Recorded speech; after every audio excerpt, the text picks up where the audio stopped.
Praise ಎಲ್ಲರಿಗೂ kids ಟೈಮಿಗೆ ನಿಮಗೆ ಸ್ವಾಗತ. ಹಿಂದಿನ ಎಪಿಸೋಡಲ್ಲಿ ನೀವು ಎಂಜಾಯ್ ಮಾಡಿದ್ದೀರಾ ಅಂತ ನಾನು ನೆನೆಸ್ಕೊಳ್ತೇನೆ. ಹಾಗೆ ಸಹ ಇದು ಎಪಿಸೋಡಲ್ಲಿ ಸಹ ನಿಮಗೆ ಹೊಸ ಹೊಸ ವಿಷಯವನ್ನು, ಹೊಸ ಹೊಸ ಆ್ಯಕ್ಟಿವಿಟಿಗಳನ್ನು ನಾವು ನಿಮಗೆ ಹೇಳಿಕೊಡ್ತೇವೆ. ದೇವರ ಬಗ್ಗೆ ನಿಮಗೆ ಕಲಿಬೇಕಂತ ತುಂಬ ಆಸೆ ಇದೆ ಅಲ್ಲ, ಹಾಗೆ ನಾವು ಇದು ಕಿಡ್ಸ್ ಟೈಮ್ ನಿಮಗೋಸ್ಕರ ಮಾಡಿದ್ದೇವೆ. ಪ್ರೈಸ್ ದಿ ಲಾರ್ಡ್ ಮಕ್ಕಳ, ಹೇಗಿದ್ದೀರಾ ಎಲ್ಲ? ಕಿಡ್ಸ್ ಟೈಮ್ನ 2ನೇ ಎಪಿಸೋಡ್ಗೆ ನಿಮಗೆಲ್ಲರಿಗೂ ಸ್ವಾಗತ. ಓಕೆ, ನಾವು ಫಸ್ಟ್ ಎಪಿಸೋಡಲ್ಲಿ ಏನು ಕಲ್ತ್ಕೊಂಡ್ವಿ? Letter A for Adam. Okay, ಇವತ್ತು ನಾವು ಲೆಟರ್ ಬಿ ಕಲ್ತ್ಕೊಂತಿದ್ದೀವಿ. ಲೆಟರ್ ಬಿ ಇಂದ ಏನು ಹೇಳ್ಬೋದು? ಬಿ ಫಾರ್, ಗೆಸ್ ಮಾಡಿ. ಕ್ಲೂ ಕೊಡ್ತೀನಿ, ನನ್ನ ಕೈಯಲ್ಲೇ ಇದೆ. ಏನಿದು ನೋಡಿ. Yes, correct. B for Bible. So ಇವತ್ತು ನಾವು ಬೈಬಲ್ ಬಗ್ಗೆ ತಿಳ್ಕೊಳ್ಳೋಕೆ ಹೋಗ್ತಾ ಇದ್ದೀವಿ. ಓಕೆನಾ? ಓಕೆ, ಓಡಿ ಹೋಗಿ ಎಲ್ಲೂ ನಿಮ್ಮ ಬೈಬಲ್ ತಗೊಂಡು ಬನ್ನಿ. ಓಡಿ, ಬೇಗ ಓಡಿ. S, very good. ಓಕೆ, ಇವಾಗ ನಿಮ್ಮ ಬೈಬಲನ್ನು ಕೈಯಲ್ಲಿ ಇಟ್ಕೊಳ್ಳಿ. ನಿಮಗೆ ಗೊತ್ತಾ ಬೈಬಲ್ ಅಂದರೆ ಏನು? ಇದು ನಮಗೆ ಹೇಗೆ ಸಿಕ್ತು ಅಂತ, ಎಲ್ಲಿಂದ ಬಂತು ಅಂತ? ಓಕೆ, ಫಸ್ಟ್ ಬೈಬಲ್ ಅಂದರೆ ಏನು? ಇದು ಸತ್ಯವೇದ ಅಲ್ವಾ? ಬೈಬಲ್ ಸತ್ಯವೇದ ಆಗಿದೆ. ಸತ್ಯವೇದ ಅಂದರೆ ಇದರಲ್ಲಿ ಬರೆದಿರುವಂಥ ಎಲ್ಲ ವಚನಗಳು, ಎಲ್ಲ ವಾಕ್ಯಗಳು ಏನಾಗಿವೆ? ಸತ್ಯವಾಗಿವೆ. ಇದು ಸತ್ಯವೇದ. ಓಕೆ, ನಿಮಗೆ ಇದು ಹೇಗೆ ಬಂತು? ನಿಮ್ಮ ಪಾಸ್ಟ್ರು ಕೊಟ್ಟರು ಹಾಗೆ ಸಿಗ್ತಾ ನಿಮಗೆ? ಅಥವಾ ಮಮ್ಮಿ ಡ್ಯಾಡಿ ಕೊಡಿಸಿದ್ರು ಹಾಗೆ ಸಿಕ್ತು, ಹಾಗೆ ಹೇಳ್ತೀರಾ? ಸೊ ಫಸ್ಟ್ ನಮ್ಮ ಕೈಲಿರುವಂಥ ಬೈಬಲ್ ಸತ್ಯವೇದ ನಮಗೆ ಹೇಗೆ ಸಿಕ್ತು ಅನ್ನೋದನ್ನು ನಾವು ಇವತ್ತು ತಿಳ್ಕೊಳ್ಳೋಕೆ ಹೋಗ್ತಾ ಇದ್ದೀವಿ. ಓಕೆ, ನಿಮಗೆ ವಿಲಿಯಂ ಕೇರಿ ಗೊತ್ತಾ? ವಿಲಿಯಂ ಕೇರಿ. ಸೊ ಅವರು ಇಂಗ್ಲೆಂಡ್ ದೇಶದಲ್ಲಿ ಹುಟ್ಟಿದಂಥ ಒಬ್ಬ ವ್ಯಕ್ತಿಯಾಗಿದ್ದಾರೆ, ಒಬ್ಬ ಸೇವಕರಾಗಿದ್ದಾರೆ. ಅವರು ಏನು ಕೆಲಸ ಮಾಡ್ತಾ ಇದ್ರು ಗೊತ್ತಾ? ವಿಲಿಯಂ ಕೇರಿ ಅವರು ಚಪ್ಪಲಿ ಹೊಲಿಯೋ ಅಂತ ಒಂದು ಕೆಲಸ ಮಾಡ್ತಾ ಇದ್ರು. ಹೀಗೆ ಇರುವಾಗ ಅವ್ರಿಗೆ ಒಂದು ದೇವರ ಕರೆಯುವಿಕೆ ಉಂಟಾಗುತ್ತೆ. ಏನಂದರೆ, ನೀನು ಇಂಡಿಯಾಕ್ಕೆ ಹೋಗಬೇಕು, ಅಲ್ಲಿರುವಂಥ ಮಕ್ಕಳಿಗೆ ದೇವರ ವಿಷಯನ ಹೇಳ್ಬೇಕು ಅಂತ ಅವ್ರಿಗೆ ಕರೆಯುವಿಕೆ ಉಂಟಾಗಿ ಅವರು ಕಲ್ಕತ್ತಾಕ್ಕೆ ಬರ್ತಾರೆ. ಅವರು ಹುಟ್ಟಿದ್ದು 1761ರಲ್ಲಿ ವಿಲಿಯಂ ಕೇರಿಯವರು ಹುಟ್ಟುತ್ತಾರೆ. ಅವರು ಕಲ್ಕತ್ತಾಕ್ಕೆ ಬಂದು ಅವರೊಂದು ಚಿಕ್ಕ ಗುಡಿಸಲಲ್ಲಿ ವಾಸವಾಗಿರ್ತಾರೆ. ಅವರ ಹೆಂಡತಿ ಜೊತೆ ಅವರು ಒಂದು ಚಿಕ್ಕ ಗುಡಿಸಲಲ್ಲಿ ವಾಸವಾಗಿರ್ತಾರೆ. ಅವರು ನಮ್ಮ ದೇಶಕ್ಕೆ ಯಾಕೆ ಬಂದಿದ್ದು? ಈ ಬೈಬಲನ್ನು ನಮ್ಮ ಕೈಯಲ್ಲಿ ಸಿಗೋ ಥರ ಮಾಡಲಿಕ್ಕೆ ಅಲ್ವಾ? ಈಗ ನಮ್ಮ ಕೈಯಲ್ಲಿ ಕನ್ನಡ ಬೈಬಲ್ ಇದೆ, ಇಂಗ್ಲೀಷ್ ಬೈಬಲ್ ಇದೆ ಅಲ್ವಾ, ಮಲಯಾಳಂ, ತಮಿಳಿಗೆ ಬೇರೆ ಬೇರೆ ನಮ್ಮ ಇಂಡಿಯನ್ ಲ್ಯಾಂಗ್ವೇಜಲ್ಲಿರುವಂಥ ಅನೇಕ ಭಾಷೆಗಳ ಬೈಬಲ್ ನಮ್ಮ ಕೈಯಲ್ಲಿದೆ. ಸೊ ಅವ್ರು ಏನು ಮಾಡಿದ್ರು? ಎಲ್ರಿಗೂ ಕೂಡ ಬೈಬಲ್, ಈ ಸತ್ಯವೇದ ತಲುಪಬೇಕು ಅಂತ ಅವ್ರು ಏನು ಮಾಡಿದ್ರು? ಬೈಬಲನ್ನು ಟ್ರಾನ್ಸ್ಲೇಷನ್ ಮಾಡಿದ್ರು. ಬೈಬಲ್ ಏನೇನು ಬಂಗಾಳಿ ಭಾಷೆಗಾಗ್ಬೋದು, ಅನೇಕ ನಮ್ಮ ಇಂಡಿಯಾ ಭಾಷೆಗಳಿಗೆ ಏನು ಮಾಡಿದ್ರು? ಅವರು ಟ್ರಾನ್ಸ್ಲೇಷನ್ ಮಾಡಿದ್ರು. ಅವ್ರು ಹೀಗೆ ಮಾಡ್ತಿರುವಾಗ ಒಂದು ದಿನ ಏನಾಗುತ್ತೆ ಗೊತ್ತಾ ಮಕ್ಕಳ? ಅವರು ಸೇವೆಯನ್ನು ಮುಗಿಸ್ಕೊಂಡು ಅವರು ಮನೆಗೆ ವಾಪಸ್ ಬರ್ತಾರೆ. ಮನೆಗೆ ಬರುವಾಗ ಅವ್ರ ಹೆಂಡತಿ ಏನು ಮಾಡ್ತಾರೆ? ಅವರು ಟ್ರಾನ್ಸ್ಲೇಷನ್ ಮಾಡಿಟ್ಟಿದ್ದಂಥ ಎಲ್ಲ ಶೀಟ್ಸನ್ನು ಏನು ಮಾಡ್ತಾರೆ? ಅವರು ಎಲ್ಲ ಹರಿದು ಫುಲ್ಲು ಮನೆಯೆಲ್ಲ ಚೆಲ್ಲಿರ್ತಾರೆ. ಅವಾಗ ಎಷ್ಟು ಬೇಜಾರಾಗುತ್ತಲ್ಲ. ಆದರೂ ಅವ್ರು ಏನು ಮಾಡಿಲ್ಲ, ಬೇಜಾರು ಮಾಡ್ಕೊಳ್ಳಿಲ್ಲ. ಅವ್ರ ಹೆಂಡತಿಯನ್ನು ಏನು ಮಾಡಿದ್ರು? ಒಂದು ಮಂಚಕ್ಕೆ ಕಟ್ಟಿ ಹಾಕ್ತಾರೆ. ಬಿಕಾಸ್ ಅವರು ಹೆಂಡತಿ ಹುಚ್ಚರಾಗಿರ್ತಾರೆ. ಅವ್ರ ಮಂಚಕ್ಕೆ ಕಟ್ಟಿ ಹಾಕಿ ಏನು ಮಾಡ್ತಾರೆ? ಅವರು ತಮ್ಮ ಟ್ರಾನ್ಸ್ಲೇಷನ್ ವರ್ಕನ್ನು ಮುಂದುವರಿಸ್ತಾರೆ. ಹೀಗೆ ಇರುವಾಗ ಏನಾಗುತ್ತೆ? ಒಂದು ದಿನ ಅವರ ಮಗನು ಕೂಡ ಏನಾಗ್ತಾನೆ? ತೀರಿ ಹೋಗ್ತಾರೆ. ಸೊ ಮಗನು ತೀರಿ ಹೋಗುವಾಗ ಹೇಗಿರುತ್ತೆ ನೋಡಿ ಪರಿಸ್ಥಿತಿ? ಹೆಂಡತಿ ಯಾರಾಗಿದ್ದಾರೆ? ಹುಚ್ಚರಾಗಿದ್ದಾರೆ. ಮತ್ತು ಅಲ್ಲಿ ಮಗು ಕೂಡ ತೀರಿ ಹೋಗುತ್ತೆ. ಆ ಮಗುವನ್ನು ತೀರಿ ಹೋದಾಗ ಆ ಮಗುನ ಸಂಸ್ಕಾರ ಮಾಡಲಿಕ್ಕೆ ಅಕ್ಕಪಕ್ಕದಲ್ಲಿರುವಂಥ ಯಾರೂ ಕೂಡ ಬರೋದಿಲ್ಲ. ಅವರೇ ಏನು ಮಾಡ್ತಾರೆ? ಆ ಮಗುನ ಕೈಯಲ್ಲಿ ಇಟ್ಕೊಂಡು ಅವರೇ ಏನು ಮಾಡ್ತಾರೆ? ಸಂಸ್ಕಾರನ ಮಾಡ್ತಾರೆ. ಸೊ ಮಕ್ಕಳ, ನೀವು ಯೋಚನೆ ಮಾಡಿ, ಅವರು ಇಂಗ್ಲೆಂಡಿಂದ ಅವ್ರು ನಮ್ಮ ದೇಶಕ್ಕೆ ಬಂದು ಏನು ಮಾಡ್ತಾರೆ? ಈ ಒಂದು ಸತ್ಯವೇದವನ್ನು ಟ್ರಾನ್ಸ್ಲೇಷನ್ ಮಾಡ್ತಾರೆ. ಈಗ ಬೈಬಲ್ ನಮ್ಮ ಕೈಯಲ್ಲಿದೆ ಅನ್ನೋದಕ್ಕೆ ಇನ್ನೊಬ್ಬರು ಕಾರಣ ಯಾರು ಅಂದರೆ ವಿಲಿಯಂ ಕೇರಿಯವರು. ಸೊ ನಾವು ಯಾವಾಗಲೂ ನಮ್ಮಲ್ಲಿರುವಂಥ ಸತ್ಯವೇದಕ್ಕೆ ನಾವು ಯಾವಾಗಲೂ ಏನು ಕೊಡಬೇಕು? ರೆಸ್ಪೆಕ್ಟ್ ಕೊಡಬೇಕು. ಇದನ್ನು ಭಯ ಭಕ್ತಿಯಿಂದ ನಾವು ಕಾಪಾಡಬೇಕು. ಏನೋ ಮಮ್ಮಿ 200 ರೂಪಾಯಿ ಕೊಟ್ಟು ಇಸ್ಕೊಂಡ್ರು, ನಮ್ಮ ಫಾಸ್ಟ್ ಫುಡ್ ಫ್ರೀಯಾಗಿ ಕೊಟ್ಟರು, ಅದೆಲ್ಲ ನೆಗ್ಲೆಕ್ಟ್ ಮಾಡಬಾರ್ದು. ನಮ್ಮಲ್ಲಿರುವಂಥ ಸತ್ಯವೇದಕ್ಕೆ ಏನು ಮಾಡಬೇಕು, ನಾವು ಯಾವಾಗಲೂ ಭಯಭಕ್ತಿಯಿಂದ ಈ ವೇದವನ್ನು ನಾವು ಓದೋರಾಗಿರಬೇಕು. ಸೊ ಇವತ್ತಿನ ಥೀಮ್ ಬಂದು ಏನು, Bible. 1 Chronicles 16:34 says that, "Give thanks to the Lord, for he is good and his love endures forever." ಬನ್ನಿ ನಾವೆಲ್ಲರೂ ನಮ್ಮ ಕರ್ತನಾದ ಯೇಸುವನ್ನು ಆರಾಧಿಸೋಣ.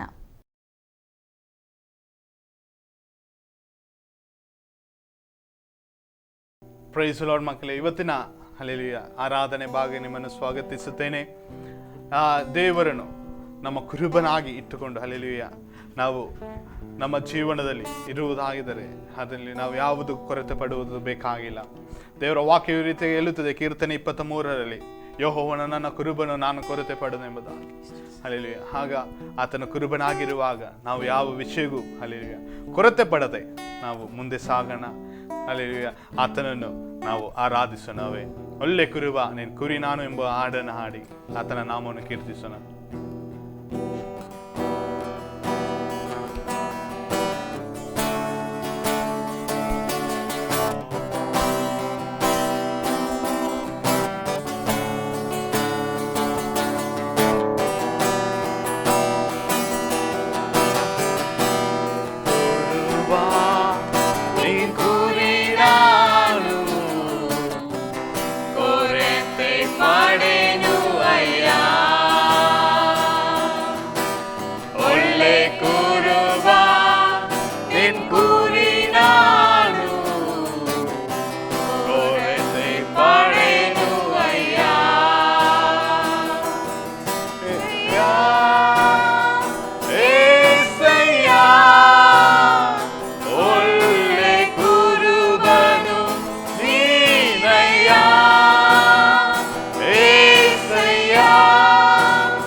ಕುರಿ ನಾನಾಗಿದ್ದಾಗ ನಿನ್ನ ಮಾರ್ಗದಿ ನಡೆಸಿದೆ.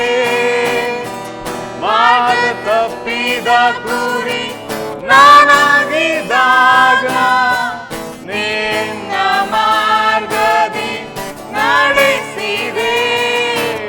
ಒಳ್ಳೆ ಕುರುಬ ನಿನ್ ಕುರಿ ನಾನು ಕೊರತೆ ಪಡೆನು ಅಯ್ಯ.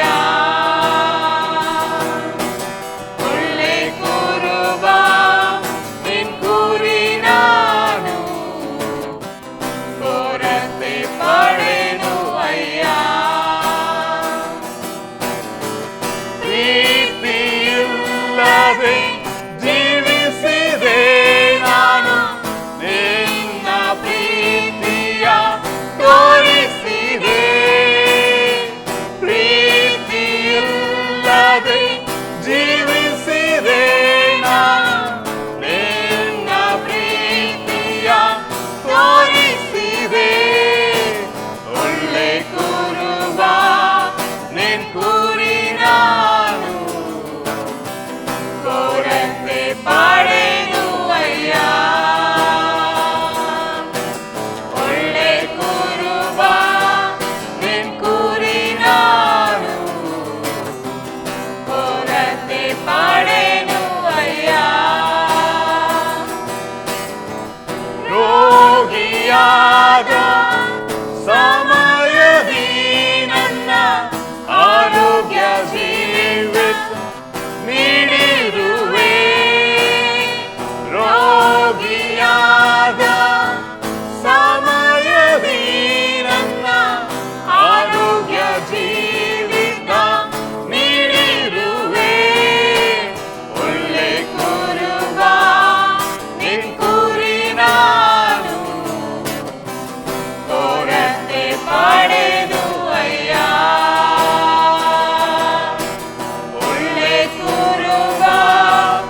ಕುರುಬನಾಗಿ ನಮ್ಮನ್ನು ನಡೆಸಲಿ. ದೇವರು ನಿಮ್ಮನ್ನು ಹೆಚ್ಚಾಗಿ ಆಶೀರ್ವದಿಸಲಿ ಪ್ರಿಯರೇ. ಆಮೆನ್. ನೀವೆಲ್ಲರೂ ನಮ್ಮೊಂದಿಗೆ ಆರಾಧಿಸಿದ್ದೀರಾ? ಹಾಗೆ ಈಗ ನಾವು ಮುಂದೆ ನಿಮಗೆ ಮೆಮೊರಿ ವರ್ಡ್ಸ್ ಪ್ರೆಸೆಂಟ್ ಮಾಡ್ತೇವೆ.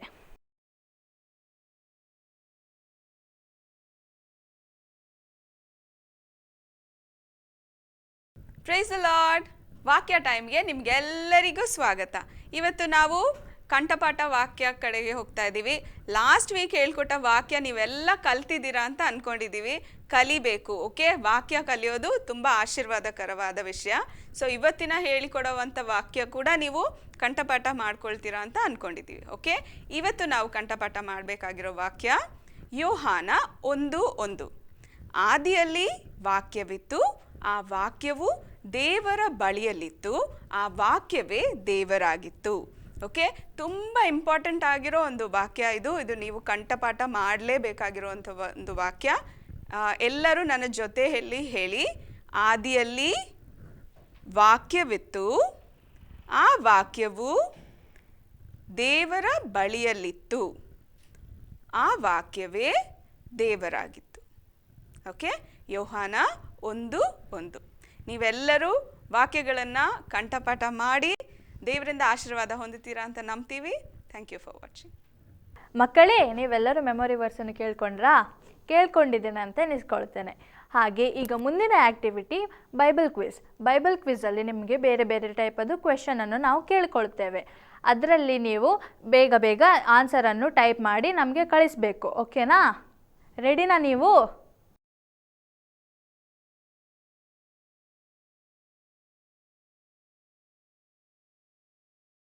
Praise the lord. ಇನ್ನೊಂದು ಬ್ಯೂಟಿಫುಲ್ ಬೈಬಲ್ ಕ್ವಿಜ್ ಎಪಿಸೋಡ್ಗೆ ನಿಮಗೆಲ್ಲರಿಗೂ ಸ್ವಾಗತ. ಲಾಸ್ಟ್ ವೀಕ್ ನೀವು ಕಳಿಸ್ಕೊಟ್ಟಿದ್ದ ಎಲ್ಲ ಆನ್ಸರ್ಸ್ ನಮಗೆ ಸಿಕ್ಕಿದೆ. Thank you so much. ನಾನಿವಾಗ ಅದರದ್ದು ಕರೆಕ್ಟ್ ಆನ್ಸರ್ ಏನಂತ ನಾನು ಹೇಳ್ತೀನಿ. ನೀವು ಕರೆಕ್ಟಾಗಿ ಆನ್ಸರ್ ಹೇಳಿದ್ದೀರಾ ಅಂತ ಚೆಕ್ ಮಾಡ್ಕೊಳ್ಳಿ, ಆಯಿತಾ? ಸೊ ಫಸ್ಟ್ ಕ್ವೆಶ್ಚನ್, ಲಾಸ್ಟ್ ವೀಕಲ್ಲಿ ರೂಪಾ ಆಂಟಿ ಯಾವ ಕ್ವೆಶ್ಚನ್ ಕೇಳಿದ್ದು ಅಂತ ನಾನು ಒಂದೊಂದಾಗಿ ಕೇಳ್ತೀನಿ.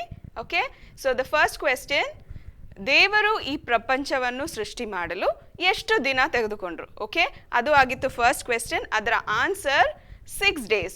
6 ದಿನಗಳನ್ನು ದೇವರು ತಗೊಂಡ್ರು. Okay, 6 days is the right answer. ಎರಡನೇ ಕ್ವೆಶ್ಚನ್, ದೇವರು ಮನುಷ್ಯರನ್ನು ಯಾವುದರಿಂದ ಉಂಟು ಮಾಡಿದರು? Okay, that was the second question. ದೇವರು ಯಾವುದರಿಂದ ಮನುಷ್ಯರನ್ನು ಉಂಟು ಮಾಡಿದರು? ಮಣ್ಣಿನಿಂದ ಉಂಟು ಮಾಡಿದರು, ಅದು ರೈಟ್ ಆನ್ಸರ್. ಓಕೆ, ಮಣ್ಣಿನಿಂದ ಉಂಟು ಮಾಡಿದರು, ಅದು ಸೆಕೆಂಡ್ ಆನ್ಸರ್. ಥರ್ಡ್ ಕ್ವೆಶ್ಚನ್, ದೇವರು ಸೃಷ್ಟಿಸಿದ ಎಲ್ಲ ಸೃಷ್ಟಿಗಳಿಗೆ ಹೆಸರು ಕೊಟ್ಟವರು ಯಾರು? ಅದಾಗಿತ್ತು ಥರ್ಡ್ ಕ್ವೆಶ್ಚನ್. ಅದರದ್ದು ಆನ್ಸರ್ ಬಂದು ಆದಮ್. ಓಕೆ, ಆದಮೇ ಎಲ್ಲ ಸೃಷ್ಟಿಗಳಿಗೆ, ಸಿಂಹಕ್ಕೆ ಎಲ್ಲದಕ್ಕೂ ಹೆಸರು ಕೊಟ್ಟಿದ್ದು ಯಾರು? ಆದಮೇ ಕೊಟ್ಟಿದ್ದು. ಓಕೆ, ನಾಲ್ಕನೇ ಕ್ವೆಶ್ಚನ್, ದೇವರು ಸ್ತ್ರೀಯನ್ನು ಹೇಗೆ ಉಂಟು ಮಾಡಿದರು? ನಾಲ್ಕನೇ ಕ್ವೆಶ್ಚನ್ಗೆ ಆನ್ಸರ್, ದೇವರು ಆದಮನ ಪಕ್ಕೆಯ ಎಲುಬಿನಿಂದ ಸ್ತ್ರೀಯನ್ನು ಉಂಟು ಮಾಡಿದರು, ಅದು ನಾಲ್ಕನೇ ಆನ್ಸರ್. ಓಕೆ, ಇದು ಲಾಸ್ಟ್ ಕ್ವೆಶ್ಚನ್. ನೀವೆಲ್ಲ ಚೆಕ್ ಮಾಡ್ಕೊಳ್ಳಿ, ನೀವು ಹೇಳಿದ ಆನ್ಸರ್ ಕರೆಕ್ಟಾಗಿದೆಯಾ ಇಲ್ವಾ ಅಂತ ಚೆಕ್ ಮಾಡ್ಕೊಳ್ಳಿ. ಐದನೇ ಕ್ವೆಶ್ಚನ್, 7ನೇ ದಿನದಲ್ಲಿ ದೇವರು ಏನು ಮಾಡಿದರು? ದೇವರು 7ನೇ ದಿನದಲ್ಲಿ ಏನೂ ಮಾಡಲಿಲ್ಲ, ದೇವರು ರೆಸ್ಟ್ ಮಾಡಿದ್ರು. ಆ ದಿನವನ್ನು ಆಶೀರ್ವದಿಸಿ ಸ್ಯಾಂಕ್ಟಿಫೈ ಮಾಡಿದ್ರು, ಆ ದಿನವನ್ನು ಆಶೀರ್ವದಿಸಿದ್ರು. ಓಕೆ, 7ನೇ ದಿನವನ್ನು ದೇವರು ಆಶೀರ್ವದಿಸಿದ್ರು. ಇದು ನಿಮ್ಮ 5 ಕ್ವೆಶ್ಚನ್ನ ಆನ್ಸರ್ಸ್. ನೀವೆಲ್ಲರೂ ನಿಮ್ಮ ಆನ್ಸರ್ಸ್ನ ಚೆಕ್ ಮಾಡಿ ನಿಮಗೆ ಬಹುಮಾನ ಬರುತ್ತಾ ಇಲ್ವಾ ಅಂತ ಕೂಡ ಚೆಕ್ ಮಾಡಿ, ಆಯಿತಾ? ಓಕೆ, ಸೊ ಈ ಸರಿದು ಕ್ವೆಶ್ಚನ್ಸ್ ಕಡೆ ನಾವು ಹೋಗೋಣ.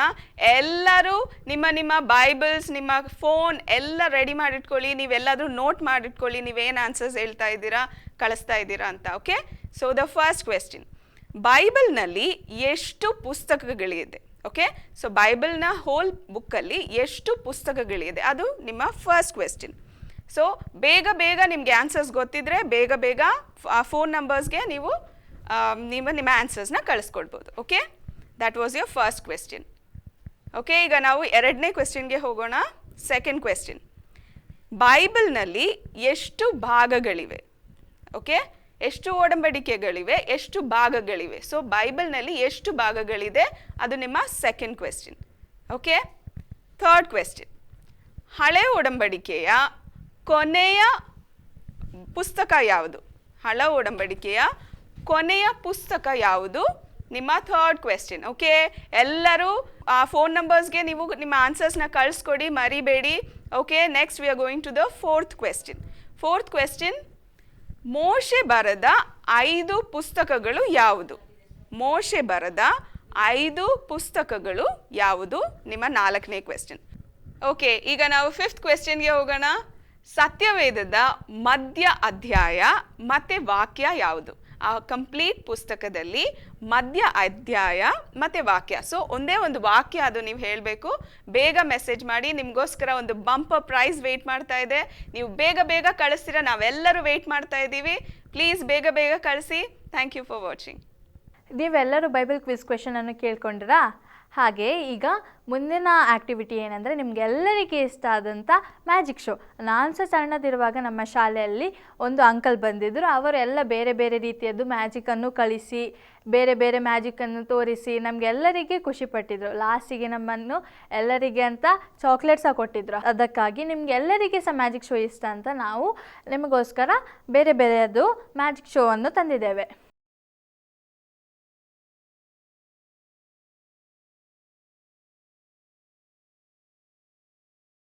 ಹಾಯ್. ಓಕೆ ಮಕ್ಕಳ, ಇವತ್ತು ನಾವು ಒಂದು ವಿಶೇಷವಾದ ಒಂದು ಮ್ಯಾಜಿಕ್ ಶೋ ನೋಡಲಿದೆ. Are you excited? Yes, yeah, you show your face. Wow.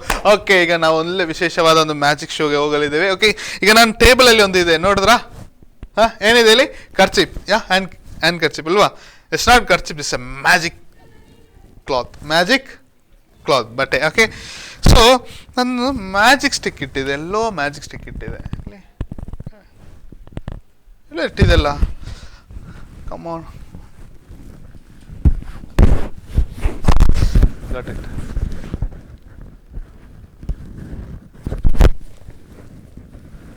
You want to see my magic stick? Yes? Yes? Yes?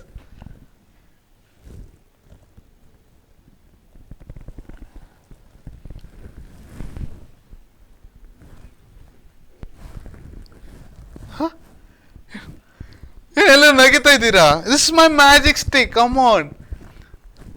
Okay, come on. Okay, ಈಗ ಏನು ನೋಡ್ತಾ ಇದ್ದೀರಾ? This is my magic stick. ನಂಬ್ತಾ ಇಲ್ಲಲ್ಲ? ನಂಬಿಸ್ತೀನಿ. Okay okay, ಈಗ ಏನಿದೆ ನನ್ನ ಟೇಬಲಲ್ಲಿ ಒಂದು ಖರ್ಚಿಪ್ ಇದೆ, ಹೌದಲ್ವಾ?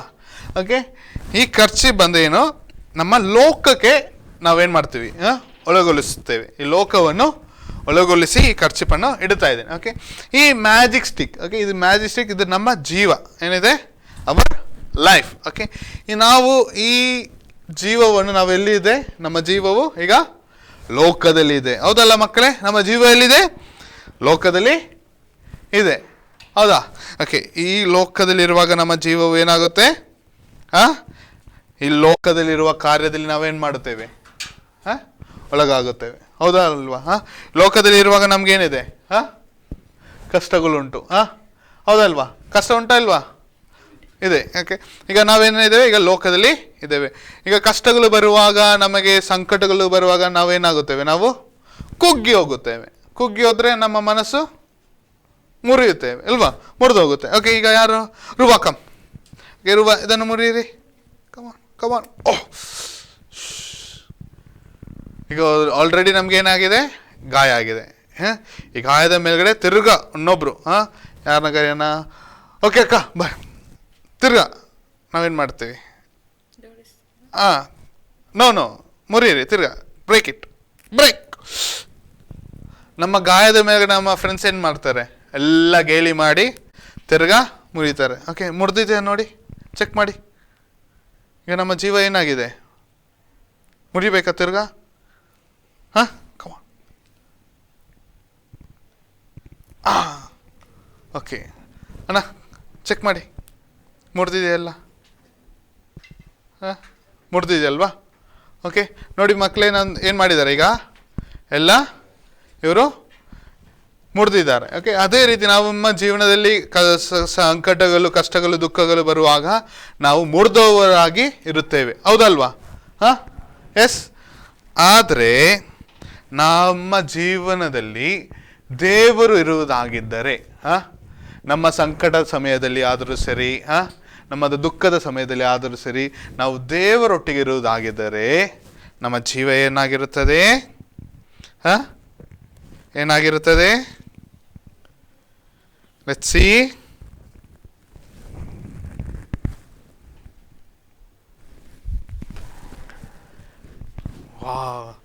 ದೇವರು ನಮ್ಮ ಸಂಗಡ ಇರುವಾಗ ಎಷ್ಟೇ ದುಃಖಗಳು ಬಂದರೂ, ಎಷ್ಟೇ ಸಂಕಟಗಳು ಬಂದರೂ ನಮ್ಮ ಜೀವವು ಮುರಿದು ಹೋಗುವುದಿಲ್ಲ. ಆಗ ನಮ್ಮ ಜೀವನದಲ್ಲಿ ಯಾರಿರಬೇಕು? ಎಲ್ಲ ಸಮಯದಲ್ಲಿಯೂ ದೇವರು ಇರಬೇಕು. ಓಕೆ, ಆಗ ನಮ್ಮ ಜೀವನದಲ್ಲಿ ಯಾರಿರ್ಬೇಕು? ಇನ್ನು ಮುಂದೆ ದೇವರು ಇರಬೇಕು. ನೀವು ಎಷ್ಟೇ ಏನೋ ಮ್ಯಾಥ್ಸ್ ಕಷ್ಟನಾ, ಒಂದು ವೇಳೆ ಇಂಗ್ಲೀಷ್ ಕಷ್ಟನಾ, ಹಿಂದಿ ಓದಲು ಕಷ್ಟ ಇದೆಯಾ, ಆಗ ನೀವೇನು ಮಾಡಬೇಕು? ದೇವರು ನಿಮ್ಮ ಸಂಗಡ ಕರ್ಕೊಂಡ್ರೆ ನೀವು ಎಲ್ಲ ಕಷ್ಟಗಳನ್ನೇನು ಮಾಡ್ತಾನೆ? ಆತನು ಸರಿಪಡಿಸ್ತಾನೆ. ಈಗ ಏನು ಮಾಡಿದ್ರು? ಇವರೆಲ್ಲ ಈ ಸ್ಟಿಕ್ಕನ್ನು ಮುರಿದರು, ಹೌದಾ ಇಲ್ವಾ? ಮುರಿದ್ರು. ಆದರೆ ಮುರಿದೋಯ್ತಾ? ಇಲ್ಲ. ಯಾಕೆ? ಈ ಸ್ಟಿಕ್ನ ಜೊತೆಲಿ ಯಾರಿದ್ರು? ದೇವರು. ಈ ಜೀವನದ ಜೊತೆಲಿ ದೇವರು. ಅದೇ ರೀತಿಯಲ್ಲಿ ಈ ಲೋಕದಲ್ಲಿ ನಿಮ್ಮನ್ನು ಯಾರಿಂದಲೂ ಏನು ಮಾಡೋಕ್ಕಾಗಲ್ಲ, ಅಲ್ಲಾಡಿಸಲು ಆಗೋದಿಲ್ಲ, ನಿಮ್ಮನ್ನು ಕೆಳಗೊಳಿಸಲು ಆಗೋದಿಲ್ಲ. ಯಾಕಂದರೆ ನಮ್ಮ ಜೊತೆಲಿ ಯಾರಿದ್ದಾರೆ? ಯೇಸು ಸ್ವಾಮಿ ಇದ್ದಾರೆ. ಓಕೆ, ಯೇಸು ಸ್ವಾಮಿಗಾಗಿ ನಾವೇನು ಮಾಡೋಣ? ನಾವು ಡೈಲಿ ಪ್ರಾರ್ಥಿಸಿ ಆತನ ಜೊತೆಲಿ ನಡೆಯೋಣ. Okay, God bless you. ಇವತ್ತಿನ ಎಪಿಸೋಡಿನ ಎಲ್ಲ ಆ್ಯಕ್ಟಿವಿಟಿಗಳಾಗಲಿ ನಿಮಗೆ ಕಲಿಸಿಕೊಟ್ಟ ಎಲ್ಲವನ್ನು ನೀವು ಎಂಜಾಯ್ ಮಾಡಿದ್ದೀರಿ ಅಂತ ಎನಿಸ್ಕೊಳ್ತೇನೆ. ಹಾಗೆ ಇವತ್ತಿನ ಮ್ಯಾಜಿಕ್ ಶೋ ನಿಮಗೆ ಹೇಗೆ ಅನಿಸಿತು ಮಕ್ಕಳೇ? ನೀವು ಎಂಜಾಯ್ ಮಾಡಿದ್ದೀರಿ ಅಂತ ಎನಿಸ್ಕೊಳ್ತೇನೆ. ಹಾಯ್ ಮಕ್ಕಳೇ, ಇವತ್ತು ನಾವು ಒಳ್ಳೆ ರೀತಿಯಾದ ಕಾರ್ಯಕ್ರಮಗಳನ್ನು ನಾವು ನೋಡಿದ್ದೇವೆ ಅಲ್ವಾ? ಇವತ್ತಿನ ವಿಷಯವೇನಿತ್ತು? ಸತ್ಯವೇದ. ಓಕೆ, ನಮ್ಮ ಸತ್ಯವೇದವನ್ನು ನಮಗೆ ಈ ಭಾರತದಲ್ಲಿ ತಂದವರು ಯಾರಾಗಿದ್ದರು? ವಿಲಿಯಂ ಕೇರಿ ಅಲ್ವಾ? ಓಕೆ, ಆಗ ಈ ಸತ್ಯವೇದದಲ್ಲಿ ಒಂದು ವಾಕ್ಯ ಹೇಳುತ್ತದೆ ಈ ರೀತಿಯಾಗಿ, ಧರ್ಮೋಪದೇಶ ಕಾಂಡದಲ್ಲಿ ಈ ರೀತಿಯಾಗಿ ದೇವರ ವಾಕ್ಯ ಹೇಳುತ್ತದೆ, ನೀವು ದೇವರ ವಾಕ್ಯವನ್ನು ನಿಮ್ಮ ಹೃದಯದ ಅಲೆಗೆ ಮೇಲ್ಗಡೆ ಬರೆದಿಟ್ಟುಕೊಳ್ಳಿ ಎಂಬುದಾಗಿ. ಅದರ ಅರ್ಥವೇನು? ಆಗ ಈ ದೇವರ ವಾಕ್ಯವು ನಮ್ಮ ಹೃದಯದಲ್ಲಿ ಯಾವಾಗ್ಲೂ ಇರಬೇಕಾಗಿದೆ. ಇದನ್ನ ನೀವು ಕೇಳಬಹುದು, ಅಂಕಲೇ ಈ ವಾಕ್ಯವಿದ್ದರೆ ನಮ್ಗೆ ಏನು ಉಪಯೋಗ ಎಂಬುದಾಗಿ. ನಮ್ಮ ಈಗ ಸ್ಕೂಲ್ಗೆ ಹೋಗುವಾಗ, ನಾವು ಬರುವಾಗ, ನಮ್ಮ ಜೀವನದಲ್ಲಿ ಕಷ್ಟಗಳು ಬರುವಾಗ ನೀವು ಮಕ್ಕಳೇ ನೀವೇನ್ ಮಾಡ್ತೀರಾ? ನೀವು ಬೇಸರ ಹೊಂದಿತೀರಾ ಅಲ್ವಾ? ಆಗ ಈ ದೇವರ ವಾಕ್ಯವು ಯಾವಾಗ್ಲೂ ನಿಮ್ಮ ಹೃದಯದಲ್ಲಿ ಇರುವುದಾಗಿದ್ದರೆ, ನೀವು ಕಷ್ಟದ ಸಮಯದಲ್ಲಿ, ಒಂದು ವೇಳೆ ಸಂತೋಷದ ಸಮಯದಲ್ಲಿ, ಯಾವುದೇ ಸಮಯವಾಗಿದ್ದರೂ ಈ ವಾಕ್ಯವೇನು ಮಾಡುತ್ತದೆ? ನಿಮಗೆ ಇನ್ನು ಹೆಚ್ಚಿನ ಒಂದು ಸಮಾಧಾನ, ಸಂತೋಷ, ಒಂದು ನೆಮ್ಮದಿಯನ್ನು ಕೊಡುತ್ತದೆ. ಆದ ಕಾರಣದಿಂದ ಪ್ರಿಯ ಮಕ್ಕಳೇ, ನಾವು ಯಾವಾಗ್ಲೂ ಈ ದೇವರ ವಾಕ್ಯವನ್ನು ನಾವು ಕಲಿಯಬೇಕಾಗಿದೆ. ಈ ದೇವರ ವಾಕ್ಯವನ್ನು ನಮ್ಮ ಹೃದಯದಲ್ಲಿ ಇಟ್ಟುಕೊಳ್ಳಬೇಕಾಗಿದೆ. ನಾವು ಬರೀ ಕಂಠಪಾಠ ವಾಕ್ಯ ಹೇಳುತ್ತೀವಲ್ವ ಸಂಡೇ ಸ್ಕೂಲಲ್ಲಿ, ಅದು ಮಾತ್ರವಲ್ಲ, ನಿಮ್ಮ ಜೀವನ ಪರ್ಯಂತವು ಈ ವಾಕ್ಯವನ್ನು ನಿಮ್ಮ ಜೀವನದಲ್ಲಿನೇ ಕಂಠಪಾಠವಾಗಿ ಮಾತ್ರವಲ್ಲ ಧ್ಯಾನಿಸಿ ಇಡುವುದಾಗಿದ್ದರೆ ಈ ವಾಕ್ಯವು ನಿಮ್ಮನ್ನು ಬಲಪಡಿಸುತ್ತದೆ, ನಿಮ್ಮನ್ನು ಅನುಗ್ರಹಿಸುತ್ತದೆ. ಓಕೆ, ಆಗ ನೀವೇನ್ ಮಾಡ್ತೀರಾ? ಇವತ್ತಿಂದ ಈ ದೇವರ ವಾಕ್ಯವನ್ನು ಬಿಡದೆ ನೀವು ಅದರ ಮೇಲೆ ಆತುಕೊಂಡು ನಡೆಯಬೇಕೆಂಬುದಾಗಿ ನಾನು ಕೇಳಿಕೊಳ್ಳುತ್ತೇನೆ. ನೀವು ಆ ರೀತಿಯಾಗಿ ಮಾಡುತ್ತೀರಿ ಎಂಬುದಾಗಿ ನಂಬುತ್ತೇನೆ. ದೇವರು ನಿಮ್ಮನ್ನು ಹೆಚ್ಚಾಗಿ ಅನುಗ್ರಹಿಸಲಿ. God bless you. ಹಾಗೆ ಮಕ್ಕಳೇ, ನೀವು ನಮ್ಮ ಮ್ಯಾಜಿಕ್ ಶೋ ಆ್ಯಕ್ಟಿವಿಟಿ, ನೀವೆಲ್ಲ ಆನ್ಸರ್ ಎಲ್ಲವನ್ನು ನೀವು ಹೇಳಿದ್ದೀರಿ. ಅದಕ್ಕೆ ಈಗ ಮುಂದಿನ ಇನ್ನೊಂದು ಎಪಿಸೋಡಲ್ಲಿ ನಾವು ಬೇರೆ ಬೇರೆ ಟೈಪದ್ದು ಬೇರೆ ಬೇರೆ ಎಲ್ಲ ಆ್ಯಕ್ಟಿವಿಟಿಗಳು ಎಲ್ಲ ನಿಮಗೆ ಬೇರೆ ಬೇರೆಯದ್ದು ನಾವು ದೇವರ ಬಗ್ಗೆ ಇನ್ನು ಮುಂದೆ ಜಾಸ್ತಿ ಕಲಿಸಿಕೊಡ್ತೇವೆ. ಅಷ್ಟರ ತನಕ ನೀವೆಲ್ಲರೂ ನೋಡ್ತಾ ಇರಿ ಕಿಡ್ಸ್ ಟೈಮ್. Thank you.